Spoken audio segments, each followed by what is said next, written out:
C'est très important. On va introduire une série d'enseignements sur quand tu aimes. Aidez-moi seulement à dire aux voisins quand tu aimes. Quand tu aimes. C'est la série qu'on va commencer aujourd'hui. Quand tu aimes. Quand tu aimes. Amen. L'amour, tout le monde est sensible à l'amour, n'est-ce pas? Et le contraire à l'amour, c'est la haine. Ce qui a détruit le monde aujourd'hui, c'est la haine. Et la haine a été introduite par Satan sur la terre. Mais Dieu veut que nous puissions concentrer sur l'amour. Vous savez, moi j'aime Jésus. Beaucoup de gens, des fois, nous sommes des prédicateurs, des fois nous prêchons des choses, mais Dieu veut que nous puissions prêcher des choses qui lui donnent gloire. Des choses qui reflètent sa gloire, qui reflètent sa présence. Pourquoi je l'ai dit? Parce que nous pouvons parler des choses qui ne reflètent pas Dieu et facilement, et psychologiquement c'est prouvé. Ce que vous parlez beaucoup, ce que vous regardez beaucoup, ça a tendance à vous attirer. Donc, plus nous parlons beaucoup de choses qui reflètent Dieu, plus nous sommes attirés par Dieu. Nous sommes attirés par sa présence. Voilà pourquoi Jésus avait dit, allez faire la nation des disciples, les baptisants. Tu vois. Le message qu'il nous a donné pour amener, c'est le message toujours qui reflète sa gloire. Le message d'amour. Vous connaissez la chanson qu'on chante souvent, Libre de nos chaînes. Une chanson qui est très bien chantée dans cette église ici. Libre de nos chaînes. Libre de nos chaînes. C'est une chanson que nous connaissons tous. Et aussi, la partie que j'aime beaucoup, c'est que soyons sur la terre, message de paix. Mais des fois, nous sommes sur la terre, message de problèmes, message de haine, message de choses qui ne reflètent pas Dieu, des antivaleurs. Mais nous sommes le messager de paix. Vous savez, quand est-ce que cette chanson est chantée? C'est lorsque les missionnaires quittaient l'Angleterre pour aller en Amérique, pour implanter les missions, pour implanter le royaume de Dieu là-bas, pour implanter l'évangile là-bas. Et il y a des navires qui partaient et des navires avaient des problèmes. Des fois, le navire noyait et tout le monde mourait. Et ils attendent 1 mois, 2 mois, 3 mois, 4 mois. Les gens ne reviennent pas. 5 mois, 6 mois. Les gens ne reviennent pas. Ils se disent non, on va encore aller. Un autre groupe quitte et part encore. Maintenant, c'est par la peur parce qu'ils savent que s'ils font une année sans rentrer, c'est-à-dire qu'ils sont tous morts. Ils se disent, nous allons encore partir. Est-ce que tu peux affronter, tu peux confronter, est-ce que tu peux aller faire face à des choses qui te font peur? C'était ça, au fait. Et ils se disaient, on part, on repart encore, on prend un autre groupe, on part. Les missionnaires, ils ont commencé à chanter. Libre de nos chaînes. Quelle chaîne? Chaîne de la peur. Tu sais, la peur peut t'emprisonner plus que la vraie prison. La peur peut t'emprisonner. Et ces gens là-bas, une chose que nous avons, ce que vous devez savoir, plus grand est celui qui est dans nous que celui qui est dans le monde. Même si on mourait aujourd'hui, même si tu mourais aujourd'hui, sache une chose, si tu es né de nouveau, tu as la vie éternelle. Personne n'arrivera à 150 ans ici. Mais quand on parle de l'éternité, c'est une longue durée. Soyons sensibles à ça. Et nous devons savoir que nous sommes le messager de paix. Et cette série d'enseignements est venue comme le fruit de ma méditation personnelle où je méditais par rapport à la souffrance. Pourquoi, Seigneur, pourquoi il y a des choses des fois qui nous arrivent, nous souffrons. Et je voyais la souffrance à une dimension trop basse. Quelle est cette dimension-là? Manquer à manger, manquer à boire, manquer un peu d'argent en poche. Je vois les besoins à mes côtés, je ne réponds pas, je me sens mal parce que je ne réponds pas. Je veux vraiment répondre à tous les besoins qui m'entourent. Seigneur, je veux avoir assez. Je me sens comme si je souffre. Alors, le Seigneur m'a ouvert les yeux en me montrant que la souffrance, ce n'est pas seulement manquer l'argent, c'est aussi manquer la paix. Manquer la paix. Je connais des gens qui ont 5 femmes, 10 femmes, 8 femmes, mais ils n'ont pas de paix. Alors qu'on pense que si on est un roi, on a tout un monde. On a la paix, n'est-ce pas? On a la joie, mais on n'a pas la paix. Je connais des gens qui ont tout, dans le frigo, tout. Frigo dans la chambre, frigo au salon, frigo à la cuisine, frigo partout. Ils ont tout, ils ont à manger tout, mais ils n'ont pas la paix. Ils n'ont pas la joie. Donc, je trouvais que vraiment la paix et la joie ne se trouvent pas dans le manger, dans le boire. Et c'est ça ce qui était ma méditation. Seigneur, pourquoi nous souffrons? Je trouve que la souffrance, ce n'est pas seulement le manque des choses matérielles, mais aussi le manque des choses spirituelles. Quand nous arrivons à manquer la joie, la paix, l'essence de l'avenir. Vous savez, il y a des gens, tu peux avoir tout, mais tu sens comme si tu vas mourir. Tu sens comme si même si tu belle maison, te dit, on va me tuer ici. Donc tu n'es pas sécurisé, même au niveau plus profond de toi-même. Ça, c'est la souffrance. Amen. Ça, c'est la souffrance, en fait. Et ça, ce qui a attiré mon attention la semaine. Et j'ai commencé à prier. Et le Seigneur m'a amené à une dimension de l'amour. Si on ne sent pas l'amour profond de Dieu, ou nous on n'aime pas vraiment, et en prouvant l'amour à Dieu convenablement, nous souffrons. Les gens qui sont morts, les disciples de Jésus que vous connaissez, quelques-uns sont morts en étant décapités, d'autres en étant bouillis dans de l'huile, vous connaissez, et différentes choses. Mais ils sont morts dans la joie. Regardez Stéphane. Il était mis comme ça. Il a commencé à être lapidé. Et en regardant, il a dit, je vis les doigts s'ouvrir. Je vois. Il meurt dans la joie. Est-ce que nous pouvons mourir comme ça? Et c'est comme ça que l'église d'aujourd'hui a difficile de réformer. Réformer, ça demande le courage. Et ça demande l'attachement au Seigneur. Parce que quand tu réformes, quand tu commences à réformer, tout le monde devient contre toi. Les amis contre toi. Tu as un langage différent. Ta façon de voir est tellement différente. Quand les gens parlent de ça, toi tu vois ça à un niveau trop bas. Parce que tu as une autre façon de voir qui est différente. Amen. Amen, amen. Ton niveau d'étude ne t'amène pas. Tu as étudié, mais tu n'es pas là pour dire, tu sais, moi, j'ai étudié, je suis licencié. C'est quoi ça? C'est quoi ça la licence? Imprimer papier. C'est quoi ça la licence? C'est bien d'en avoir, mais c'est quoi ça par rapport à ta vie d'éternel? C'est quoi ça par rapport à ton avenir? C'est quoi ça par rapport à la parole de Dieu? C'est quoi ça? Bon, avoir une licence et avoir un pouvoir de dire aux gens, sois guéri, et il est guéri. Tu veux quoi? Ah, tu vas mettre ton diplôme. Avoir une maîtrise, un doctorat, avoir tout ce que vous voulez avoir, tout ce que vous connaissez, les PhD, tout ce que vous connaissez. Et tu es malade. Chaque mois. Quand nous commençons à grandir dans la dimension de mes dieux, de se donner à Dieu, même les choses de foi terrestres commencent à avoir une dimension trop basse par rapport à l'influence que ça a en nous. Et c'est là que le Seigneur m'amène à relever encore ses enfants. Commençant par moi-même et nous tous. Est-ce que nous sommes à ce niveau-là d'amour que nous avons envers Dieu? Tu sais, il y a des gens qui disent, on n'a pas le temps pour aller prier. Mais si seulement leur chef au bureau dit, viens, même s'il était en sérum ou sous perfusion, enlève d'abord, le chef m'appelle. Est-ce que nous avons cet amour-là envers Dieu? On dit, nous avons un séminaire, par exemple, Croisade, par exemple, à Mlongwe ou à Kanvira ou à Kalundu. C'est loin. Mais sur le téléphone, viens prendre $10 quand vivre à rond-point. Il va aller à pied. Est-ce que nous avons cet amour-là? C'est là où Dieu nous veut maintenant. Ce n'est plus le niveau là, tu es de nouveau, tu es de nouveau. Non, maintenant c'est un autre niveau. C'est là où Pasteur Robert nous a parlé. Qu'est-ce qui prend la priorité dans ta vie et dans ma vie? Entre mes enfants et Dieu. Entre ma femme et Dieu. Il y a des gens là-bas, vous connaissez, vous êtes des jeunes gens, des chéris là. Si c'est le mec te dit, est-ce que tu peux quitter? Je me sens mal, quitte vite, viens me voir. Même il y a des jeunes qui peuvent quitter l'église et ils partent. Message, coucou. Bon, dis au pasteur, tu vas dire au pasteur que j'étais là, mais il y a quelque chose qui m'attend. Et en plus pas de la haine, en fait, je ne vais pas dire la haine, mais l'amour qui est trop bas, tu ajoutes les mensonges. Tu pars. Tu sais le péché, quand c'est conçu, ça produit les péchés. Et les péchés produisent des péchés. Et des péchés produisent 4. Toujours.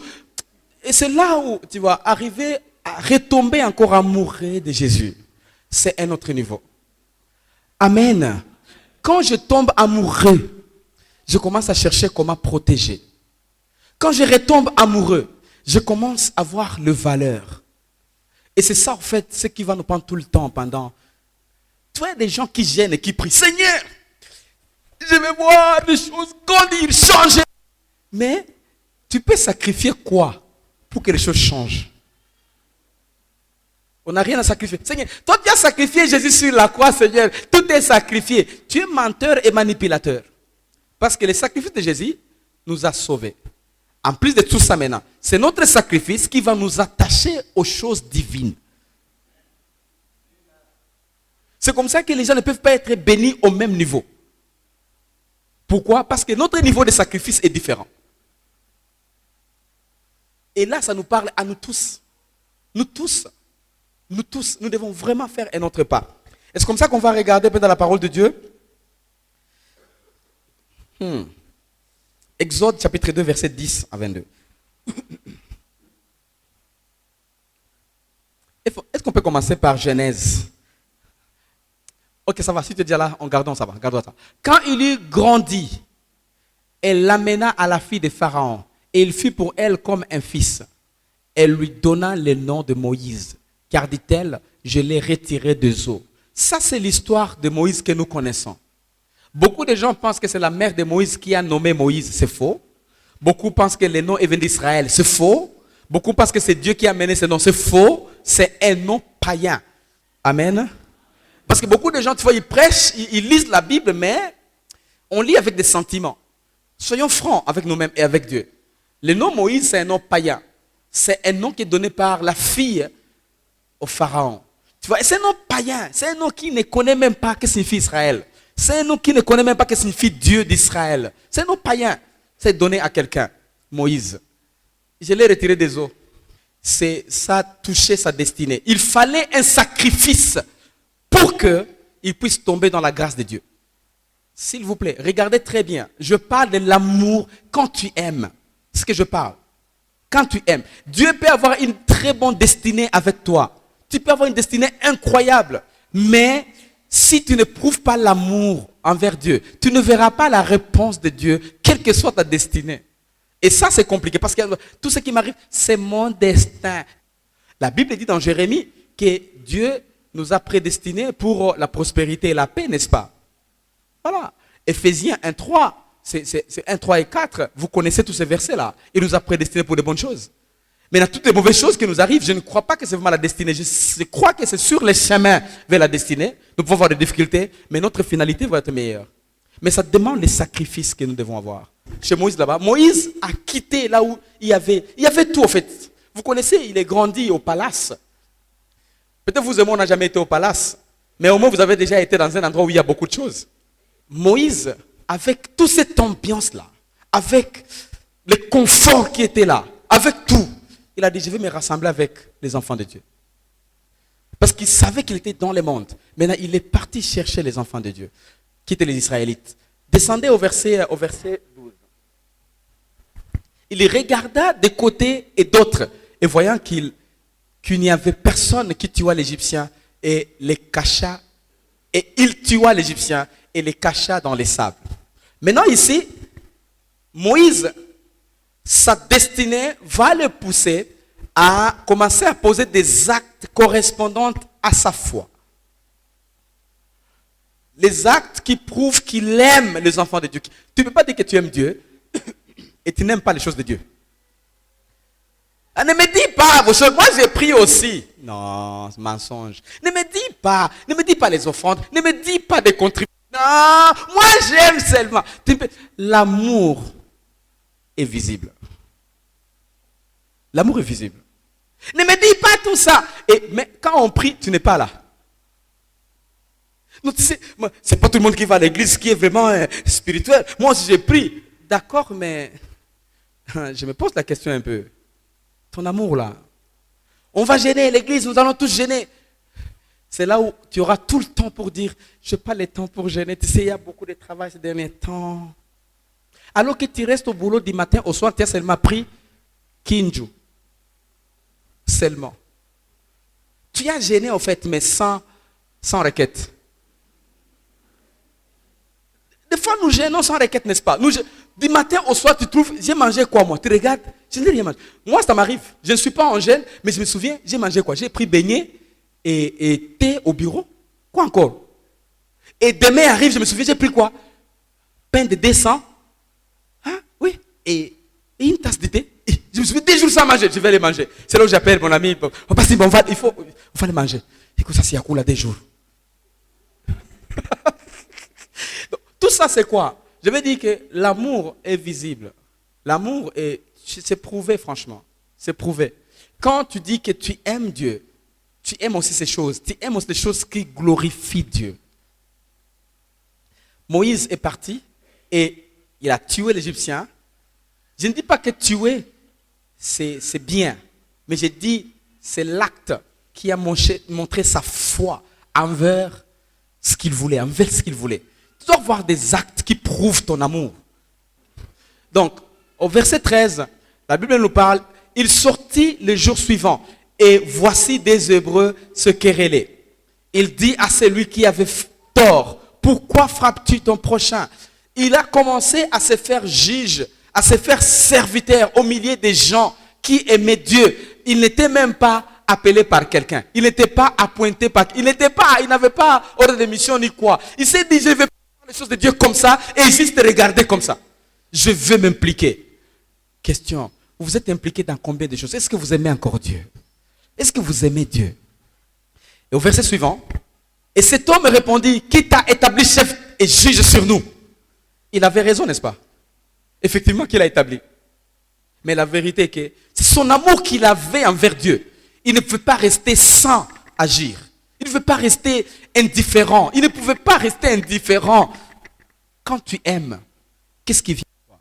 Quand tu aimes. Fais seulement là-bas, je vais venir aussi. Mais quand tu aimes, tu ne restes pas indifférent. Combien de choses tu vois à l'église? Combien de choses tu vois? Combien des amis que tu as à la maison qui ne vont pas là où tu vas? Tu as parlé de Jésus à qui? Est-ce que tu aimes vraiment? Tu es indifférent.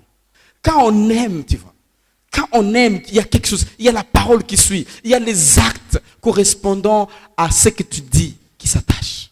Quand tu aimes. Nous voyons Moïse. Apparemment, il s'imprègne dans les choses où il n'a pas été invité. Apparemment, il n'est pas invité. Toi, tu veux qu'on t'invite vraiment pour les choses de Dieu pour faire. Sens-toi libre. Est-ce que tu aimes vraiment? Et notre série, souviens-toi, quand tu aimes. Moïse eut peur et dit, certainement la chose est connue. Il a dit, bah, ça devient difficile. Verset suivant. Alors rapidement. Pharaon a appris ce qui s'était passé et il cherchait à faire mourir Moïse. Mais Moïse s'enfuit de devant Pharaon et il se retira dans les pays de Madian où il s'arrêta près d'un puits. Ensuite, dans ce verset, il y a beaucoup de révélations. Il y a les moments de retrait. Quand des choses deviennent très difficiles, très compliquées dans ta vie, tu te retires. Mais tu te retires pour aller où? Tu dois aller vers le Saint-Esprit. L'eau représente le Saint-Esprit. Tu dois te retirer pour aller à côté des puits. Ça peut être la parole. Quand le monde te bat, tu vas où? Prends refuge, prends exil là où il y a la parole. Parce que la parole te refortifiera. La parole te renforcera. Tu vas encore devenir fort. Mais ce n'est pas ça ce qui m'intéresse. Mais la Bible dit là-bas, les sacrificateurs de Madian avaient 7 filles. Elles vinrent puiser de l'eau et elles remplirent les auges pour abreuver le troupeau de leur père. Ici d'abord, vous devez savoir historiquement, c'est que Moïse s'est marié à une des filles qui était ici. Et ce n'était pas la fille israélite. Alors que le plan de Dieu, c'est que tout Israël, vous ne devez pas vous marier aux filles étrangères. Il fallait les filles de l'intérieur. Moïse était un grand leader, mais il est tombé dans les filets extérieurs et elle s'est mariée ici. Et c'est pourquoi son frère et sa sœur, Myriam et Aaron, que vous connaissez bien, se moquaient de lui. Comment est-ce qu'un leader, il va se marier aux gens de l'extérieur, leader comme Moïse? Et Dieu, vous connaissez ce qui s'est passé, ce qui est arrivé. La trajectoire que tu prends, personne d'autre ne peut prendre cette trajectoire-là. Et la deuxième chose, celui qui se moque de toi, il se moque de Dieu. Il ne sait pas d'où est-ce que Dieu t'a ramassé. Il ne sait pas où est-ce que Dieu t'amène.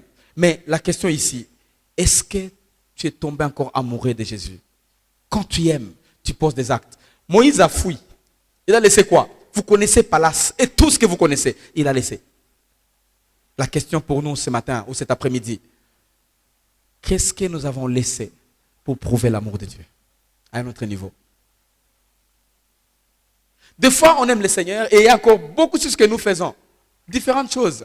Je ne dis pas que quelqu'un est parfait ici. Nous tous, nous sommes imparfaits. Mais est-ce qu'on grandit pour faire tomber des écailles en grandissant? Et c'est là où Dieu nous veut. Ça fait combien de temps que tu as gêné? Ça fait combien de temps que tu as prié? Quand tu aimes, tu veux être avec la personne à côté. Regardez ma définition. Parce que je vais atterrir par là. Regardez ma définition. L'amour est un sentiment d'attachement qu'on a envers quelqu'un ou envers quelque chose et qui s'extériorise en trop parler de la chose, trop penser de la chose, vouloir trop être proche de la chose, vouloir les valeurs de la chose, vouloir améliorer la relation que tu as avec la chose et enfin refuser tout le monde qui refuse la chose. Là, tu as aimé. Amen. Ton dictionnaire n'a pas cette définition. Ta Bible peut-être n'en a pas. Mais c'est l'inspiration que le Seigneur m'a donnée. Et j'ai découvert effectivement les garçons qui tombent amoureux des filles pour se marier. Tout le monde conseille. Et ils disent, même s'il ne répond pas, au plus profond de soi-même, il dit, et chez nous dans ma culture, tu sais ce qu'on dit? C'est lui qui va mourir et c'est lui qui va se marier. On ne les conseille pas. Si quelqu'un va mourir avec l'accident et il va à Kassenga, vous dites non, il ne faut pas aller à moto, il faut faire attention. Il va dire, je n'irai pas avec la moto. Mais arrivé 3 pas, moto, il va mourir. Tu ne peux pas conseiller celui qui va mourir, jamais. Et non plus tu ne peux pas conseiller celui qui va se marier. Raison pour laquelle, pour être sage, quelqu'un aime quelqu'un, n'entrez pas. Sagesse. Tu sais dire, comment tu penses? Non, je l'aime tant. Doucement. Observe. C'est sage pour toi. Je t'assure, c'est sage. Ne sois jamais la base de la division d'un couple. Jamais. C'est lui qui va mourir, c'est lui qui va se marier. Il ne faut pas les conseiller. Donc, il faut les dire toujours ensemble. S'ils vont décider la différence, c'est eux. Mais toi, ne sois pas la base de la division d'un couple. Ne sois jamais à la base. Jamais. Parce que vous ne savez pas. Là, ce que je viens d'indiquer ici, c'est quoi? C'est que l'amour, c'est un attachement. Maintenant, si on s'attache à Dieu, les choses sont visibles. L'amour, là où je vais atterrir, c'est que l'amour s'extériorise. L'amour est visible. Quand les gens s'aiment, vous voyez. Même si ce n'est pas l'amour de concubinage ou de quoi, ou de mariage ou quoi. Si seulement il y a l'amour entre Pasteur Alembe et Pasteur Richard, vous voyez. Même la communication, ça passe facilement. Même quelque chose qui est négatif, quand on parle, ça se reçoit positivement. Parce qu'il y a l'amour. Quand il n'y a plus l'amour, même si quelque chose que tu parles positivement, pourquoi il m'a dit ça? Tu peux dire à quelqu'un, mais pourquoi tu es trop arrogante comme ça? Tu sais ce qu'elle a dit? Que moi je suis arrogante, moi. Non, c'était vraiment positivement, mais tu en fais tout un problème. Parce qu'il n'y a pas l'amour. Maintenant, pour Dieu, parce que c'est là où je vais atterrir, est-ce que tu aimes encore? Quand tu aimes, c'est visible. Les gens qui aiment Dieu, c'est visible. Laissez-moi vous dire, nous tous, nous aimons Dieu. Mais aussi, l'attachement à l'église est visible. Je disais à quelqu'un ce matin, si je vais par exemple au Mali, parce que je vais y aller l'année prochaine, pour une semaine ou deux, je ne sais pas. Si je reste là pendant 3 semaines, est-ce que je peux encore te retrouver ici? 3 mois par exemple. 4 mois par exemple. Est-ce que je peux encore te retrouver ici? Est-ce que tu aimes encore ton église? Oui, tu seras en Dieu, mais est-ce que tu seras ici à l'église? Et quelqu'un m'avait dit, même Jésus, quand il était parti pendant longtemps, tout le monde est parti faire son affaire. Et après, et quand il était revenu, il a commencé à dire, tu es où? Ah, tu es déjà venu. Voilà, on va venir. Maintenant tu es là, on va encore venir. Mais, et je vous informe que ça, ce n'est pas l'amour en fait. Ces gens n'aimaient pas tellement Jésus. Jésus leur avait dit quoi? Allez attendre à Jérusalem. Tout le monde est parti. Et quand il est, tu sais Pierre qui disait, moi avec toi, jusqu'au bout, là on te tuera, je mourrai aussi. Et Jésus qui a dit, mon ami, remets ton épée. C'est lui qui dit, l'épée mourra par l'épée, remets ton épée. Il voyait son cœur. Vous savez ce qu'il a fait? La première personne qui était partie, c'était lui, pour aller pécher. Il a laissé les autres, en fait, il est parti. Et quand Jésus est revenu, tu sais, maintenant, quand il est ressuscité, maintenant, avant de partir au ciel, tu sais ce qu'il avait dit? Tu m'aimes encore. Pourquoi pas? C'était la deuxième fois. Maintenant, il est parti pour la première fois pour 3 jours. Le type est parti. 3 jours seulement. Maintenant, dis-moi, je vais partir, je ne sais pas quand je reviendrai. Est-ce que tu m'aimes encore? Et Pierre a commencé à regarder. Oui, je t'aime, Seigneur. Et le Seigneur a repris. est-ce que tu m'aimes encore? Il se concentrait. Oui, Seigneur. Pierre, est-ce que tu m'aimes encore? Il s'est souvenu. Ce n'est pas écrit, hein, mais ça c'est la révélation. Il s'est souvenu de ces 3 jours là-bas, il a commencé à pécher. Ah Seigneur, tu connais que je t'aime ou je ne t'aime pas, tu connais. Ah, ok, maintenant, paie les troupeaux, enseigne ton ami, enseigne tes amis, sois là. Cette fois-ci, il est resté. Et c'est lui qui a fait la première prédication lorsque Saint-Esprit est venu. Amen. Donc, ça c'est vraiment la fin. Est-ce que tu aimes? Quand tu aimes, ça se prouve. Quand tu aimes, tu es patient. Quand tu aimes, tu parles positivement. Quand tu aimes, tu essaies de protéger. Quand tu aimes, est-ce que tu aimes encore?